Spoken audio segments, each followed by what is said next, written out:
ఇకపోతే మెదక్ జిల్లాలో లక్షల టన్నుల ధాన్యం కొనుగోలుకు నోచుకోకపోవడానికి అసలు కారణమేంటి? క్షేత్రస్థాయిలో కొనుగోలు కేంద్రాల వద్ద మౌలిక వస్తువులు, గన్ని బ్యాగుల కొరత ఏమైనా ఉందా? సివిల్ సప్లై అధికారులు దీనిపై ఏమంటున్నారు అనే దానిపై మరిన్ని అప్డేట్స్ మా ప్రతినిధి యాదగిరి ఫోన్ ద్వారా అందిస్తారు. చెప్పండి యాదగిరి. కవ్య, good morning. ఏదైతే ఒక నెల కాలంగా ధాన్యం కొనుగోలు కేంద్రాల వద్ద పూర్తి స్థాయిలో రైతులంతా కూడా పరిగాపులు పడుతున్న పరిస్థితిగా చూస్తా ఉన్నాం. అయితే ఉమ్మడి మెదక్ జిల్లా వ్యాప్తంగానే కాదు, రాష్ట్ర వ్యాప్తంగా కూడా పూర్తి స్థాయిలో ధాన్యం అనుకున్న స్థాయిలో కొనుగోలు చేయలేకపోయినటువంటి అధికారులు ఒక నిర్లక్ష్యం అనేది చాలా స్పష్టంగా కనిపిస్తా ఉంది. రకరకాల కారణాలు చెప్పుకుంటూ వస్తున్నప్పటికీ కూడా వాళ్ళు పెట్టుకున్నటువంటి లక్ష్యాన్ని మాత్రం, ప్రభుత్వం పెట్టుకునే లక్ష్యాన్ని మాత్రం ఖచ్చితంగా నిర్లక్ష్యం చేసినటువంటి ఘనత ఖచ్చితంగా కొనుగోలు కేంద్రాలు ఉన్నటువంటి అధికారులకే దక్కుతుందని చెప్పొచ్చు. ఎందుకంటే ప్రభుత్వం ఆల్రెడీ 75 లక్షల మెట్రిక్ టన్నుల ధాన్యాన్ని కొనుగోలు చేయాలని చెప్పి లక్ష్యంగా పెట్టుకున్నప్పటికీ అంత కేవలం 60 లక్షలు మాత్రమే, అంటే 50 to 60 లక్షలు మాత్రమే కొనుగోలు చేసినట్టుగా అంచనా వేస్తున్నారు. కాబట్టి ప్రభుత్వం తీసుకున్నటువంటి రైతులకు భరోసా ఇస్తూ ధాన్యం కొనుగోలు చేస్తామని చెప్పి చెప్పుకుంటూ వచ్చినటువంటి ప్రభుత్వానికి అధికారులు పూర్తిగా కాకపోయారని మనం చెప్పచ్చు.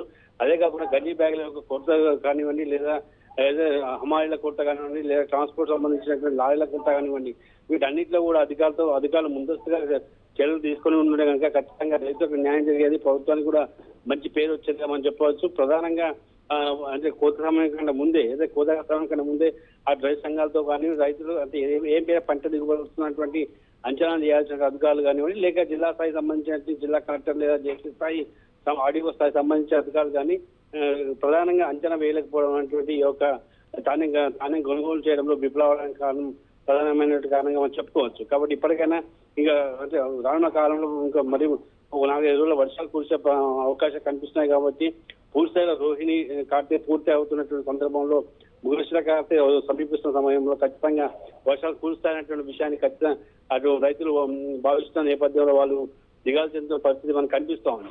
ఎక్కడికక్కడ రైతులు ఇంకా కూడా గోదాములలో ఏదైతే కొనుగోలు కేంద్రాల వద్ద ఉంటున్న పరిస్థితి, వాళ్ళు ఆల్రెడీ ఒక దిగాలు చెందుతున్నారు. ఆత్మహత్యలు తమకు శరణమని చెప్పేసి మాకు ఆదుకుంటుందని భరోసించిన ప్రభుత్వం ఏమాత్రం ఆదుకోకపోవడం లేదని చెప్పేసి విషయాన్ని కూడా వాళ్ళు ఆవేదన వ్యక్తపరుస్తున్న సందర్భాలు మనం చూస్తా ఉన్నాం.